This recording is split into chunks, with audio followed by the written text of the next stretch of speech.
Robin Hood Radio presents Flavor Matters with Serge Marakian. He's the owner of Saravan Restaurant in Armenia. If you can't find him in the kitchen or gardens, then follow him either on Facebook or Twitter at SaravanNY. Thank you, everyone, for tuning in. This is Serge from Saravan Restaurant and Flavor Matters, continuing my podcast on Armenia and Armenians. And I am honored and privileged to have Dr. Sharon, I should say, Chekijian, who is an emergency medicine specialist teaching and working at Yale University, who has just returned from a Fulbright scholarship in Armenia, which I will let her explain to us the details of that. And I met her at Saravan. Thank you for joining me, Sharon. Thank you so much for having me, Serge. So you just came back from Armenia and you were on a Fulbright scholarship there to sort of pursue your interest in emergency medicine and emergency medicine response in Armenia. I hope that we will get back to that subject and your study there and what you discovered. But just so our listeners have an idea of your background and what you do, I would greatly appreciate it if you would introduce yourself a little bit to them. Sure. So I am assistant professor of emergency medicine at Yale. I've been here for quite a while now. I was a student at Yale. I left for 3 years to do training and came back, continued my training in emergency medicine. And I've been practicing here as faculty since 2007. I'm originally from Boston, from a family with an Armenian father and an American mother. And I first traveled to Armenia actually in 1991 when it was still the Soviet Union. What inspired you to go in 1991? Oh gosh, that's a great question. I was actually living in Paris at the time and studying French, and I was in college, and I decided that for the summer, I really didn't want to go back home for the summer. I didn't have plans, and I wanted to learn Armenian, and somehow this opportunity crossed my desk. We didn't have email at the time, so I think it was probably in the Armenian paper. There was an advertisement for a summer language program with University of Michigan and Dr. Kevork Bardakjan, who was teaching Western Armenian, but in Armenia, where most people speak Eastern Armenian. And it was such an interesting opportunity because, number one, I thought Armenia didn't exist anymore. I remember my dad saying that after the genocide that Armenia ceased to exist. And so I was very curious because suddenly there was an opportunity to travel to a country that I thought no longer existed. And actually, at the time, nobody was allowed to travel to the Soviet Union without an official invitation. So it was one of the only ways to go.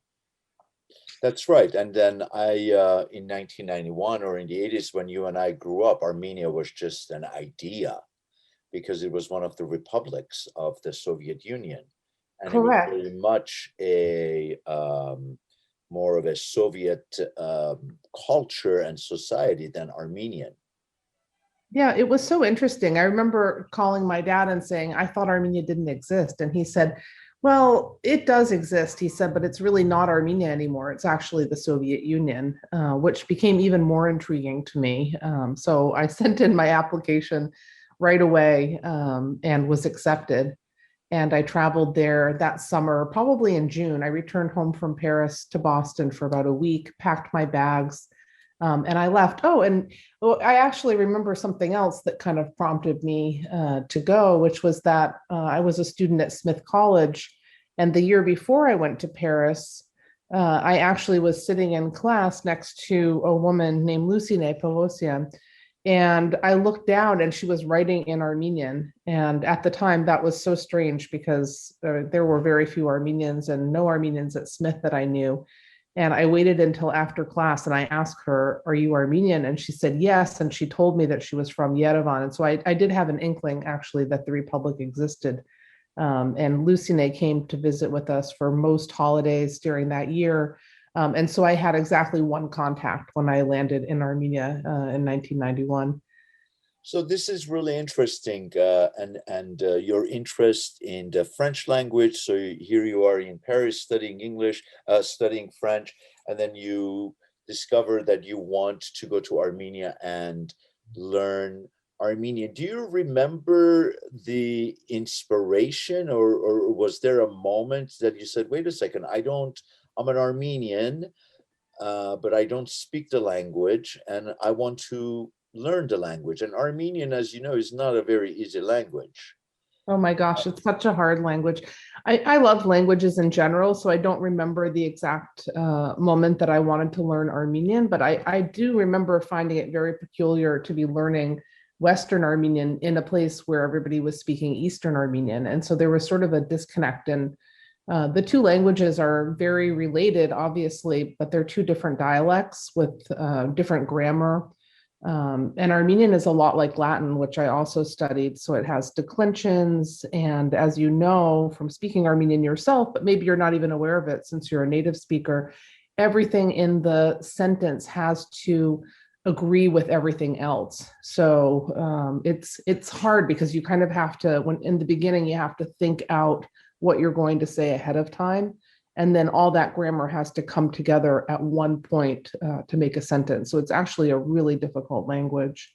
Right. Armenian, I know that Armenian is a difficult language, but in one way, it's a very easy language because unlike English that has all these exceptions, in the corner, at the corner, for example, in the hospital or at the hospital, Armenian language, its grammar is very consistent. There are very, very few exceptions.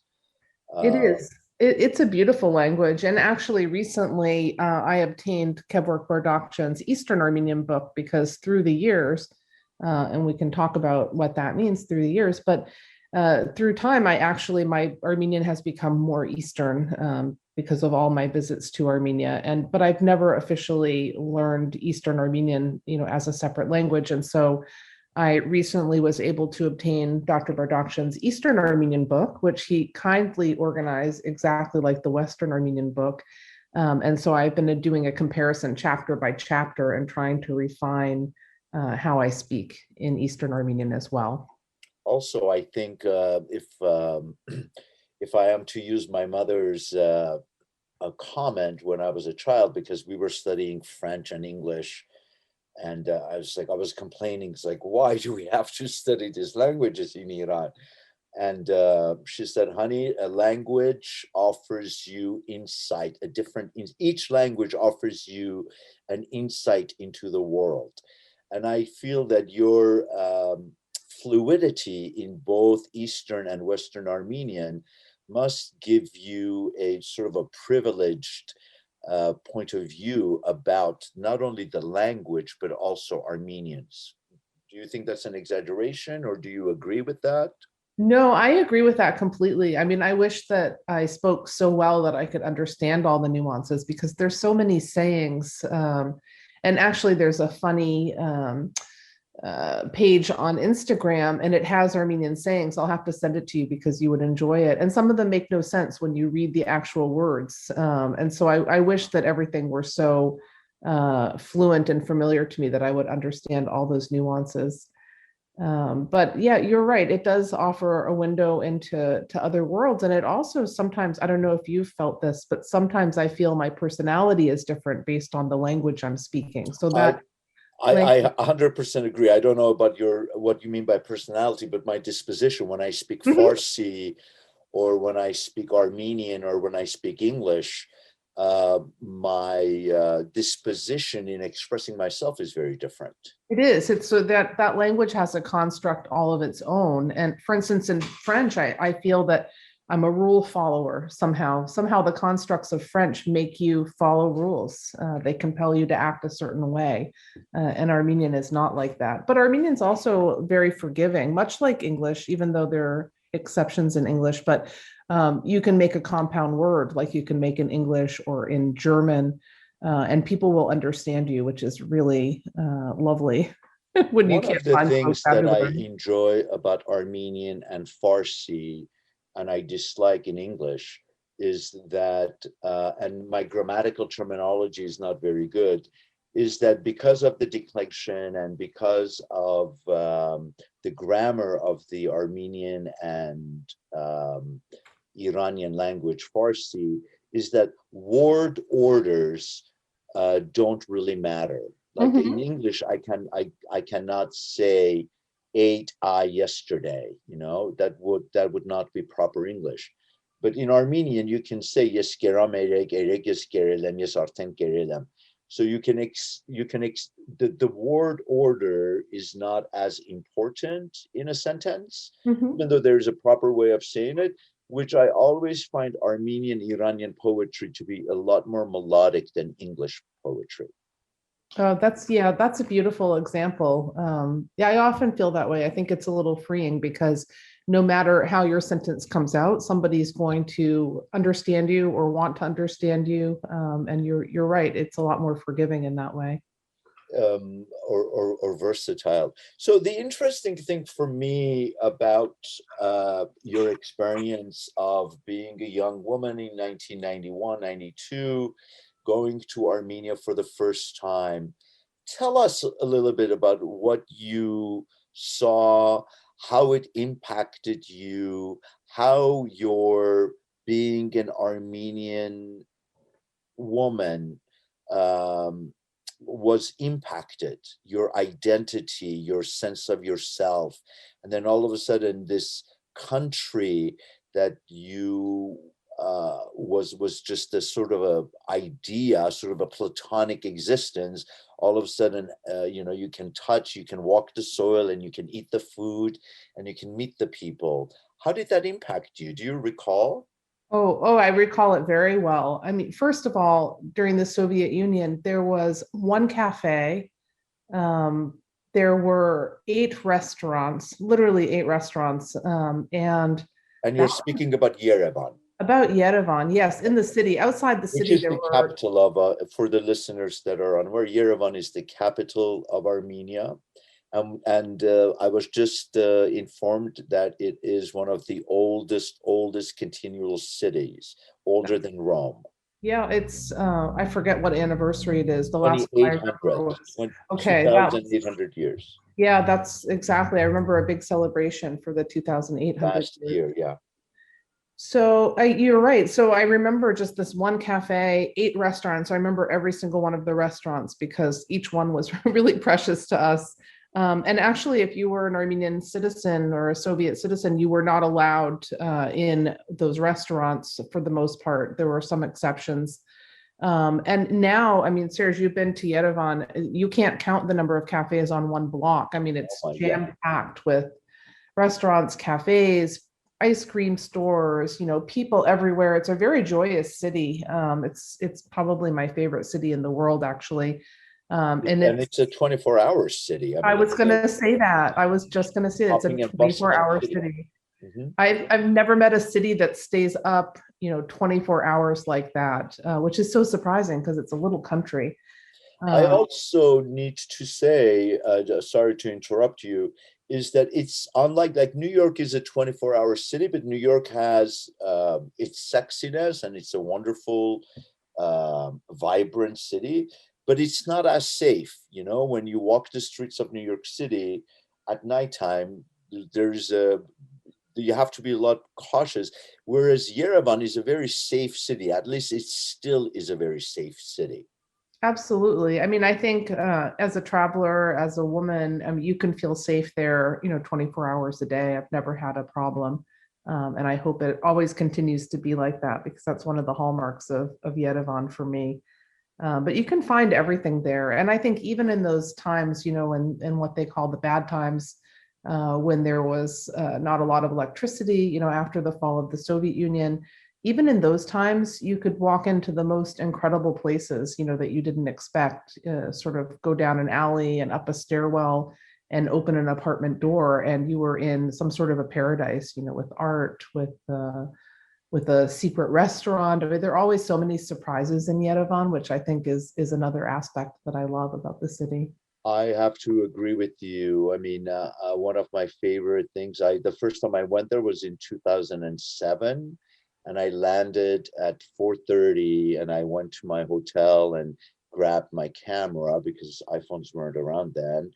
And I just walked the streets of Yerevan, I don't know for how many hours, and you can just walk in, and I was the aesthetics, the combination of the old Armenian quarter where it was Armenian buildings juxtaposed to the Soviet structure, the Stalinist structure.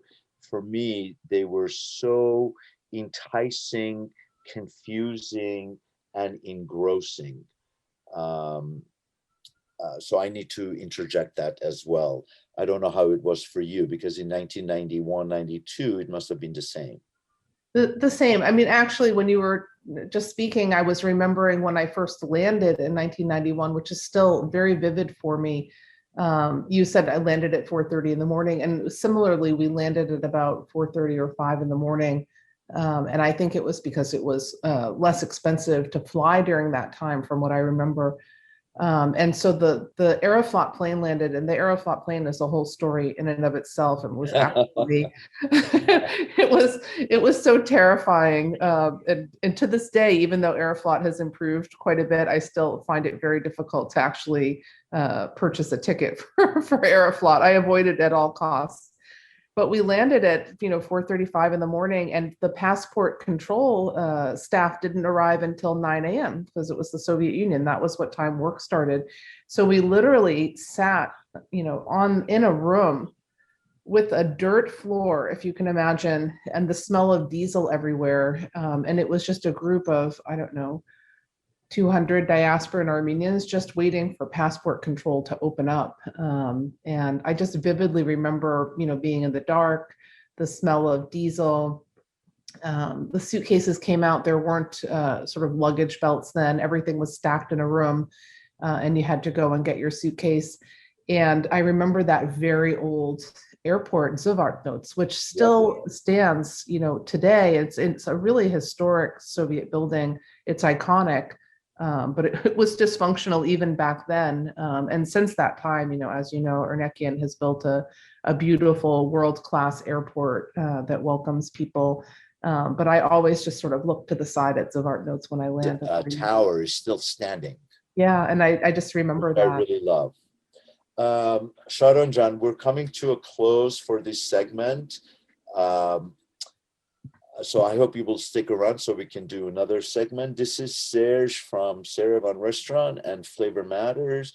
And I've had the privilege of speaking to Sharon Chekijian, an emergency medicine specialist doctor, assistant professor at Yale University. I hope that you will tune in for our next conversation. Flavor Matters is a joint production of the Yerevan Restaurant and Robin Hood Radio. For more information on the Yerevan Restaurant in Armenia, New York, yerevan.com on the web.